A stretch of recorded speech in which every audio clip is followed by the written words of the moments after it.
Bonjour à tous. Alors aujourd'hui j'ai acheté une montre Daniel Wellington sur un site de revente d'objets d'occasion et on va voir ensemble si je me suis fait avoir ou non.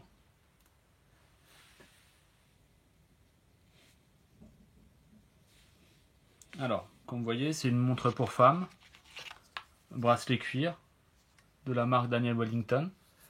Alors ici on voit qu'il y a un index qui est décollé, mais je l'ai acheté pour cette raison là, pour essayer de la réparer et vous montrer la réparation sur la chaîne.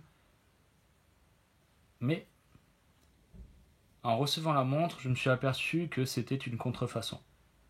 On va regarder ensemble comment on peut le voir. Alors, au déballage, très jolie boîte. Pour avoir d'autres Daniel Wellington, c'est exactement la même boîte. La montre était accompagnée d'une petite étiquette. Daniel Wellington, la référence de la montre. Il y avait également une petite pochette sympa avec tous les papiers, c'est-à-dire le manuel, la garantie. Donc on voit ça, on se doute de rien. On se dit c'est vraiment une originale. Donc à ce moment-là, j'ai validé la vente et payé ma vendeuse. Ensuite, j'ouvre la boîte. Je regarde la montre rapidement. Je me dis, elle est chouette. Marqué Daniel Wellington. Le bracelet semble original. Daniel Wellington marqué sur le bracelet, sur la boucle, à l'arrière du cadran. Bref, elle semble totalement originale. Mais en la prenant, je la trouve un peu légère. Ensuite, je regarde un peu plus près. Je trouve que le bracelet est très usé. Pour certes une montre d'occasion, mais le bracelet un peu usé, de mauvaise qualité. Encore une fois, la montre semble légère. On va la peser tout à l'heure. Et là, je vois des mauvaises finitions. Je me dis, oula, c'est bizarre. Ensuite, un deuxième détail me tilte. Le démontage du bracelet. Si vous connaissez les montres Daniel Wellington, ici on a une ouverture. Elle n'est pas présente ici. Alors pour vous montrer bien les détails, je mets côte à côte une Daniel Wellington originale. Là, on se rend compte de la qualité. Même si au premier abord cette montre semble de qualité, mise à côté de l'original, on voit une belle différence tout de même. L'original est un peu plus lourd, un peu plus lourde. Et comme je l'ai dit précédemment, on a ces petits trous pour démonter le bracelet. Alors on va tout de suite démonter le bracelet afin de voir plus en détail les détails du cadran.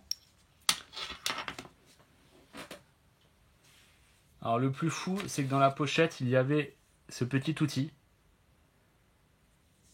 qui permet de démonter les bracelets sur les vraies montres Daniel Wellington. Donc sur une Daniel Wellington, on démonte le bracelet de cette manière. Donc ici, pas de trou. Donc on va la démonter comme n'importe quelle autre montre. 1,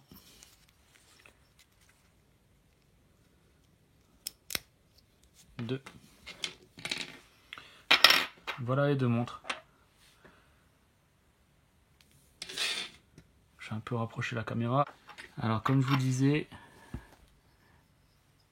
ces détails grossiers, ça c'est pas Daniel Wellington. Ici, vous voyez la trace du moule, pas conforme. Alors, on va peser les montres avec une balance de cuisine.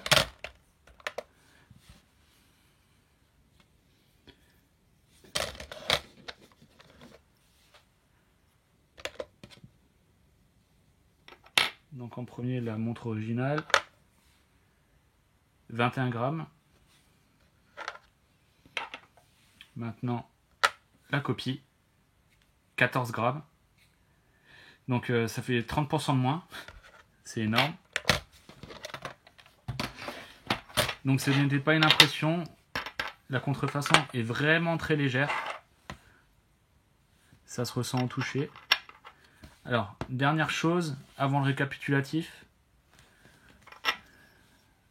Ce cadran-là est en plastique. Celui-ci est en verre. Ensuite, à l'arrière. À l'arrière, c'est la même inscription. Donc ici, on ne peut pas déceler la vraie, la fausse. Donc c'est une belle copie, si on n'a pas l'original à côté. Alors, à partir du moment où je me suis rendu compte que c'était une contrefaçon, j'étais un peu remonté contre ma vendeuse.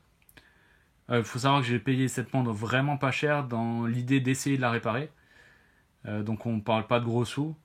Donc très énervé, je recontacte ma vendeuse qui m'assure qu'elle n'était pas au courant. Et je fais un peu cette vidéo pour elle, pour lui montrer la différence, parce que à prime abord, elle m'a pas cru. Cette vendeuse a acheté cette montre 73 € il y a quelques mois ou quelques années, je ne sais pas trop. Donc on est deux à s'être fait avoir. Et donc le but de cette vidéo, c'est vous montrer les différences entre une vraie et une fausse. Sur les sites comme Le Bon Coin, Vinted, etc., il y a des contrefaçons qui circulent au prix des vrais. Donc je vais vous montrer encore une fois comment déceler une fausse d'une vraie. Premier point, les trous pour la fixation du bracelet. Daniel Wellington, il y a forcément des trous. Ensuite, vous regardez le dessin des aiguilles. La Daniel Wellington, c'est un dessin très fin, très joli. Sur la contrefaçon, on voit que c'est un peu plus grossier. Ça saute pas forcément à l'œil, mais avec l'habitude, on peut le voir. Et ensuite, vous demandez d'autres photos au vendeur et vous vérifiez si, comme ici, il n'y a pas de traces de moulure, ou comme ici. Donc ici, on voit que c'est vraiment de la mauvaise qualité. On voit même les genres de boursouflure. On va l'ouvrir pour voir le mécanisme également.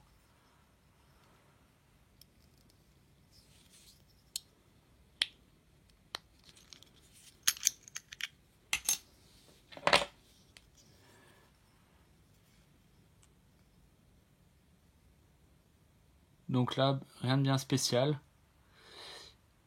Semble pas de grande qualité. On va ouvrir la vraie pour comparer.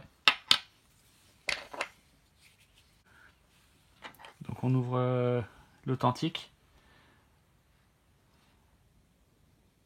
Alors sur le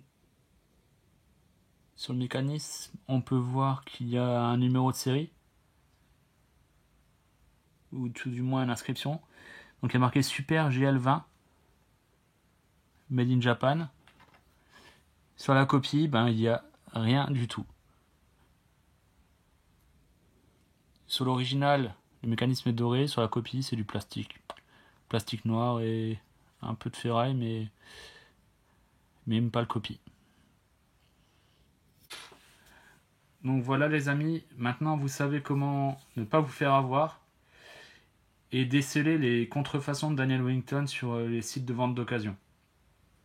Attention, au premier abord, si vous n'avez que la contrefaçon, c'est très très difficile de le voir.